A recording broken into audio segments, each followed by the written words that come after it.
Olá, sétimo ano, tudo bem com vocês? Hoje, terça-feira, dia 19 de maio, é a nossa aula 3 de Educação Artística do segundo bimestre. Então, pegue o seu livro e o seu caderno e faça o cabeçalho com a data e não esqueça de escrever que é a aula 3 do segundo bimestre. Mas antes de nós iniciarmos a nossa aula com os conteúdos e a correção, eu quero te fazer uma pergunta. Você já agradeceu a Deus pelo dia de hoje? Se não agradeceu, agradeça. Devemos ser gratos em todos os momentos. Amém? Agora vamos dar início à correção dos exercícios da nossa aula passada. Então, pegue seu caderno e abra nos conteúdos da aula passada e no livro também. Na nossa última aula, o primeiro exercício era para vocês fazerem uma experiência misturando as cores. Lembra que nós falamos das cores primárias, secundárias e terciárias? Então, o livro estava propondo uma experiência de vocês misturarem. E aí, fizeram? Conseguiram achar novas tonalidades? Espero que sim. E não esqueça que todas essas experiências que vocês fizerem, de anexar lá no caderno. Por exemplo, ó, o número 1. Era para misturar, né, um pouco de azul com vermelho e pintar o papel. Então, esse papel que você pintou, né, pode ser pequeno ou tamanho médio, não esqueça de pegar, colar no seu caderno e colocar uma legenda. Essa legenda tem que conter o dia que foi a aula, e aqui aí vocês podem botar mistura do azul com o vermelho, ok? Para ficar bem organizado, para na hora que vocês forem estudar, ficar mais fácil. Então, fizeram todas essas experiências? Espero que sim, hein? Ainda no caderno, eu pedi para vocês fazerem 2 desenhos, 2 obras de arte. O primeiro desenho era utilizando cores quentes. Então, olha aqui aí seu desenho. Se você pintou o seu desenho utilizando vermelho, laranja ou amarelo, está certinho, tá? Essas são as cores quentes. E o outro desenho, utilizando cores frias. Observe aí a pintura do seu desenho. Você utilizou verde, azul ou violeta? Sim? Então está correto, ok? Não esqueça, cores quentes que lembram o sol e o fogo.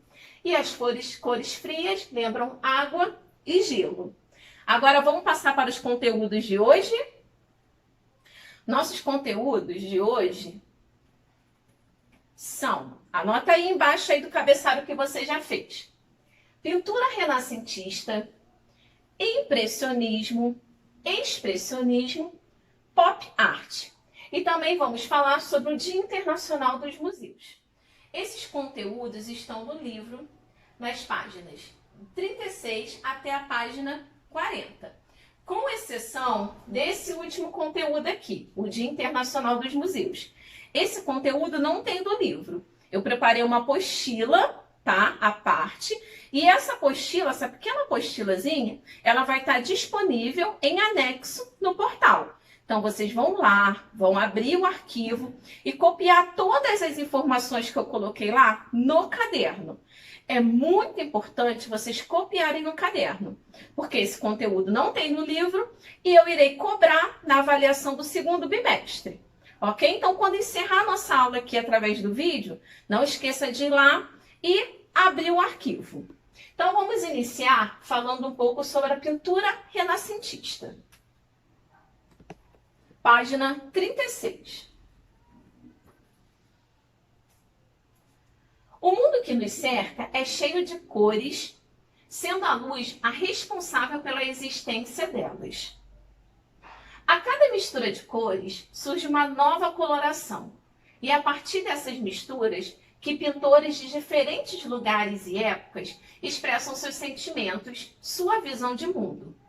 A pintura auxilia nas formas de comunicação humana. Com o desenvolvimento da humanidade, a pintura sofreu mudanças de acordo com os vários períodos da nossa história. Então, a cor é um elemento, né, que é muito utilizado dentro do mundo artístico, né, dentro das artes plásticas principalmente, mas a luz ela é responsável pela existência das cores. Então, nós vamos ver nesses movimentos como a luz é elemento fundamental junto com as cores. Então, nós podemos ver que durante vários períodos, né, a pintura ela passou por transformações.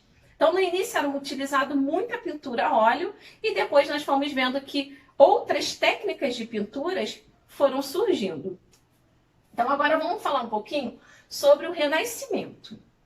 Entre a Idade Média e a Idade Contemporânea, surge, no período que compreende os séculos XV e XVI, o Renascimento. O Renascimento é um movimento intelectual e artístico que se originou na Itália. A produção artística predominante nesse período se baseava no homem e buscava trazer de volta valores da antiguidade grega e romana. Por isso, o movimento recebeu o nome de Renascimento. Por quê? Porque o renascer das artes e das culturas antigas, especialmente da grega e romana. Então, foi um renascer. Né? Com o passar do tempo, os movimentos foram surgindo, novos movimentos, e a pintura antiga ela estava sendo deixada um pouquinho para trás. Então, o movimento renascentista ele veio para o quê? Para trazer de volta um pouco das pinturas grega e romana. Agora, quais são as características da pintura renascentista? Ela traz o uso da perspectiva, na qual os objetos retratados possuem uma relação com o espaço. Então, vamos lá. Perspectiva. Relembrando, o que é perspectiva? É quando eu consigo colocar uma figura mais à frente e dar a impressão que a obra tem profundidade. Então, aqui na obra de Leonardo da Vinci, Mona Lisa, vocês conseguem observar que a imagem da Mona Lisa está mais à frente e a paisagem aqui do fundo, ela tem mais profundidade. Então, isso é perspectiva. Mais uma característica é o uso do claro e escuro, que provoca o contraste e dá a noção de volume dos corpos e objetos retratados. Então, aqui, ó, o claro e o escuro. Então, você consegue observar aqui que, por conta desse escuro, a impressão que dá é que Mona Lisa ela é mais volumosa. Mas a roupa dela não pega esse espaço todo. Aqui também é um pedaço já do ambiente que ela está sendo retratada. Mas esse volume se dá por conta do claro e escuro. Outra característica importante dessa fase é o início da utilização da tinta óleo, o que dá mais luz e mais força às cores utilizadas, tornando, um momentinho, voltou, tornando os trabalhos dos artistas mais realistas. Então, a tinta óleo ela é muito utilizada pelos artistas, por quê? Uma das características dela é a secagem, que não é tão rápida. Então, como demora um pouquinho para secar, eles conseguem fazer retoques. Então, por isso que ela é muito utilizada. E além de dar a luz, né, e mais força, né? Porque como ela é a base de óleo, então ela acaba trazendo uma luz para dentro das pinturas. Agora, um pouquinho mais embaixo, vamos falar sobre o artista. Deixa eu subir um pouquinho para a Mona Lisa ficar aqui. Sobre o artista Leonardo da Vinci, que ele nasceu na Itália e é um dos grandes nomes do Renascimento.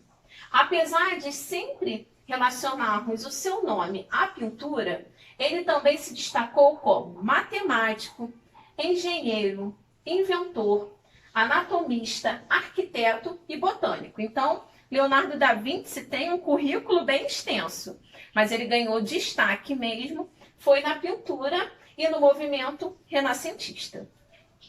No final do século XIX, com o desenvolvimento industrial e a evolução das ciências, foi o período de grandes invenções. A lâmpada incandescente, telefone, estrada de ferro. Os artistas começaram a pintar ao ar livre, tendo como inspiração a paisagem. Nesse período também apareceram os movimentos que contribuíram para o surgimento da arte moderna. Então vamos começar a entrar a falar um pouquinho sobre arte moderna e vamos falar sobre o impressionismo. E dentro do impressionismo, uma das características importantes é que os artistas começaram a pintar ar livre. Isso não era comum naquela época. Naquela época era comum pintar dentro de um ateliê. Então eles utilizavam muitas das vezes a luz artificial e ficava muito escuro o local, que não tem a tecnologia que tem hoje. Então eles começaram dentro do movimento impressionista, os pintores saírem de dentro dos ateliês e começarem a pintar a paisagem, ir para um bosque, a praça ou algum parque lá da cidade. Então vamos falar e conhecer um pouquinho mais sobre o movimento impressionista. O impressionismo foi um movimento que revolucionou a pintura. Os artistas inovaram as técnicas, aplicando as tintas em pequenos toques de cor pura, sendo suas tonalidades trabalhadas na própria tela. Muitas pessoas confundem o impressionismo com pontilhismo. Só que o impressionismo, ele lembra um pouco a técnica do pontilhismo, tá? Por quê? O artista, ele vai fazendo pequenos toques com o pincel e vai formando a tonalidade dentro da própria tela. Então ele brinca um pouco com as tonalidades. Na pintura impressionista, as figuras são transformadas em massas coloridas, sem contornos nítidos. Então vocês podem observar que aqui não tem um contorno, né? É bem fraquinho. Então a pintura impressionista, o legal dela, quando vocês forem em uma exposição, é você observar bem próximo, para vocês conseguirem ver o detalhe. Você consegue ver as pinceladas, porque são bem grossas, são pinceladas bem rústicas, né? Que assim eles falam. E vocês observarem um pouco mais de longe, para vocês conseguirem ver os desenhos em si, porque se vocês se aproximarem muito, vocês não conseguem ver esse detalhe, acaba se tornando um borrão, tá bom? Então, aqui nós temos a obra de Monet, que tem por títulos As Amapolas. Então, e Monet, uma curiosidade de Monet, que ele adorava retratar paisagem. E ele gostava muito de retratar o seu próprio jardim. Então tem muitas obras dele que ele faz referência ao seu jardim. O jardim dele era muito bonito. Agora vamos falar um pouquinho mais sobre Monet. Monet foi um dos mais célebres pintores impressionistas. Ficou conhecido pelas belíssimas paisagens que pintava. A forte relação entre a cor e a luz solar é uma marca desse movimento, tá? Então não esqueça. A marca do movimento impressionista, uma das marcas principais, é a relação entre a cor e a luz. Para o artista desse estilo, era exatamente importante retratar as diferentes tonalidades das cores que os objetos e as paisagens adquiriram diante da incidência da luz. Então, quer dizer, você está ali observando. Se você observar uma paisagem, ela durante o dia todo, por exemplo, de manhã, a luz solar está pegando ali bem mais forte, as tonalidades daquela árvore vão estar de uma forma. E se você for observando durante o dia, o sol já não está mais batendo, vamos lá, no final da tarde não está tendo o contato com a luz solar. Você vai perceber que aquela tonalidade, ela já está diferente. Isso tudo porque a luz solar influencia muito na tonalidade das cores. E isso acontecia muito nas obras, né, dos artistas do impressionismo. Agora vamos falar um pouco sobre Augusto Renoir, que foi um dos grandes pintores que desenvolveu o movimento impressionista. Suas obras inspiraram diversos artistas, como Henri Matisse e Pablo Picasso. Agora, aqui vamos, antes de passar para a próxima página, que é observar. Então aqui temos essa obra, e vocês veem que eles fizeram o almoço ao ar livre, que foi tema de inspiração. Então fala o almoço dos remadores, que é o título dessa obra, do artista Renoir. Agora vamos falar um pouquinho sobre o expressionismo. O expressionismo foi um movimento que surgiu na Alemanha. Os pintores utilizavam uma pintura dramática. A gente fala que tem uma relação muito com o teatro, procurando expressar sentimentos, amor, medo, solidão e solidão. Na arte plástica, deformavam as figuras para retratar emoções e aspectos negativos da sociedade moderna, como miséria, guerra e fome. O uso das cores puras, fortes e vibrantes, que nem sempre correspondiam à realidade, contribuíam para reforçar a ideia que esse movimento queria retratar. Então, ele é uma crítica que o expressionismo faz pelo aquele momento social em que eles estavam passando. Então, eles colocam, mas por que, professora? Se eles queriam retratar a guerra, a miséria, a fome, o medo, né, a solidão e o amor, por que eles utilizavam das cores puras e fortes? Né? Eles queriam botar que a nossa realidade, que muitas das vezes as pessoas se escondiam por trás de um sorriso. Né? Às vezes a pessoa está sorrindo, mas você não sabe como que ela está por dentro, se está triste, se está realmente feliz. Então, eles queriam fazer uma crítica a respeito disso. Então, naquele momento, estava tudo, né, igual aqui, meio que bagunçado, distorcido, e as cores vieram para meio que enganar. Então, eles fazem essa referência, né, de você aparenta algo, mas que no fundo não é aquilo que você está aparentando. Então, por isso, o uso das cores fortes e vibrantes, que nem sempre correspondiam com a realidade que eles estavam vivendo naquele momento. Então, aqui nós podemos observar essa obra expressionista, que tem por título O Quarto de Arles, de Van Gogh. Agora, vamos falar um pouquinho sobre Van Gogh. Van Gogh foi um pintor holandês que utilizou cores dramáticas e vibrantes com pinceladas bastante expressivas. Apesar de estar citado no movimento pós-impressionista, possui características marcantes que o localizam no movimento expressionista. Então, Van Gogh está tanto no movimento pós-impressionista como no movimento expressionista.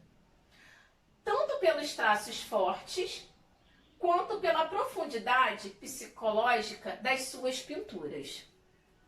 Agora vamos falar sobre cubismo. O cubismo surgiu em Paris em 1907. Primeiramente, os artistas pintavam a partir de formas geométricas, cubos e cilindros. E tinha outras formas geométricas presentes também nas obras, mas as que destacavam mais eram os cubos e os cilindros, retratando tanto objeto quanto figuras humanas. Não havia predomínio de luz e a pintura tinha um brilho quase metálico. Uma das características da pintura cubista é o abandono da perspectiva. Então, ao contrário que nós vimos lá do Renascimento, que tinha perspectiva, já na pintura cubista não tem, tá? Em que a utilização do claro e o escuro perde sua função, e que era de dar volume aos objetos. Então, antigamente nós vimos, né, da Mona Lisa, na obra de Mona Lisa, o claro e o escuro dando volume aos objetos. Aqui, ela não tem esse claro e escuro, não tem essa mesma função. As cores mais comumente utilizadas no início desse movimento eram o preto, o cinza, o marrom e tons de verde. Depois, as cores vivas se tornaram mais presentes. Então, lá no início, era utilizado mais essas cores. E depois, com o decorrer do tempo, foram inseridas cores vivas que eram mais presentes nas obras. Após certo período, ou mais ou menos em 1911, os artistas acrescentaram às suas pinturas materiais como tecidos, jornais, selos, embalagens e outros objetos do cotidiano. Então, isso aqui é legal porque a maioria dos movimentos não utilizavam esses materiais, apenas a tinta. Então, no movimento cubismo, no período, tá, gente? Lembrando que, ó, no período de 1911, não foi lá no início, não, em 7, não. eles começaram a utilizar dentro das suas obras. E hoje nós podemos ver muitos artistas utilizando diferentes materiais para compor as suas obras. Agora vamos passar para a página 39. Então agora vamos observar essa obra do movimento cubista. É de Pablo Picasso e tem por título Guernica. Então aqui vocês podem observar o uso da cor cinza e preto, né? Nós podemos ver também como as obras figurativas, elas passam por uma transformação. Então ela não está fiel à realidade, que é uma das características desse movimento. Então vocês podem observar aqui a forma geométrica presente, né? Olha aqui, ó, como está deformado esse rosto. Então, essas são as características de uma obra cubista. Muitas das obras do artista espanhol Pablo Picasso são atribuídas ao cubismo. Seu painel, Guernica, foi pintado em 1937, representando o bombardeio que ocorreu na vila de Guernica, no norte da Espanha. Então faz referência a essa crítica social, aquele bombardeio que eles sofreram naquela época. Agora que nós aprendemos sobre esses movimentos, vamos colocar em prática respondendo? Número 1, respondendo os exercícios. Número 1, lendo os textos anteriores e observando as imagens, foi possível perceber como a pintura e o uso das cores foi desenvolvendo junto à sociedade? Explique. Então, o que eu quero que vocês expliquem? Como que ela vem sofrendo o uso das cores, né, junto à sociedade? Então, lembra lá do movimento impressionista, onde o uso das cores, ela sofria com a tonalidade, né, as tonalidades passavam por diferentes tonalidades, devido à interferência da luz solar. Então, quero que vocês escrevam um pouquinho sobre isso. Pode citar o uso das cores em algum movimento, só que não esqueça de botar, por exemplo, no movimento impressionista, o uso das cores, aí você escreve. Então, você pode utilizar tanto desses movimentos que nós aprendemos, ou se tem algum que você já viu em alguma das nossas aulas, que você lembrou. Não tem problema, tá? Pode colocar aqui também. Só que tem um detalhe, essa linha não será suficiente. Então, eu quero que vocês façam o quê? Escreva aqui no caderno, tá? E façam, copiem a resposta no caderno. Sempre lembrando, gente, que é muito importante quando vocês forem responder no caderno uma questão do livro, vocês colocarem lá, ó, número 1, qual a página, tá? E assim você colocar a resposta, para ficar bem organizado, para na hora que vocês estudarem, vocês não terem dificuldade de encontrar esse conteúdo. Número 2. Em quais outras linguagens artísticas você acha que o uso das cores se destaca? Explique. Então, vamos lá, outras linguagens. Você acha que lá no mundo da moda é importante o uso das cores? Ela é uma linguagem artística, a moda. Você acha que ela se destaca? Explique por quê. Né? Então, nós sabemos, vocês viram, né? As cores primárias, secundárias, as cores complementares. Lembra das cores complementares? Que eu falei que nós usamos, né? Para poder colocar o claro e o escuro. Então, escreva aí. Mesma coisa do número 1. Não tem espaço suficiente. Faça o mesmo procedimento que eu falei nessa questão aqui também. Dando continuidade, número 1. Ainda na página 39, de acordo com o assunto abordado, conceitue as palavras a seguir. A. Luz. B. Círculo cromático. Falei o que é o círculo cromático. Tem a resposta aí no livro. Volta um pouquinho as páginas que você vai achar. Agora a página 40, letra C, cor secundária. Também tem a resposta aí no livro. E vamos falar agora, para encerrar esse conteúdo do livro, vamos falar um pouquinho sobre o movimento pop art. Como vimos nesse capítulo, as cores são capazes de passar sensações e até mesmo de questionar o que seria arte. Pensando nisso, leia o texto a seguir. Pop art. Tudo é arte. A pop art foi um movimento que se iniciou na metade do século XX. e trata de situações, pessoas ou objetos do dia a dia transformados em arte. Na atualidade, tudo é arte, inclusive personalidades como Mary Moore, quando representada em diferentes cores. Então aqui vocês podem até já observar essa obra. O objetivo da pop art é de abraçar, entre aspas, tá, gente? E desconstruir imagens pertencentes às culturas de massa, chamada cultura pop, feita para grandes multidões. Com isso, uma das características estéticas da pop art é a expressão pura de um objeto do cotidiano em um fundo de uma cor só, como o Andy Warhol fazia. Por exemplo, o uso dessa técnica,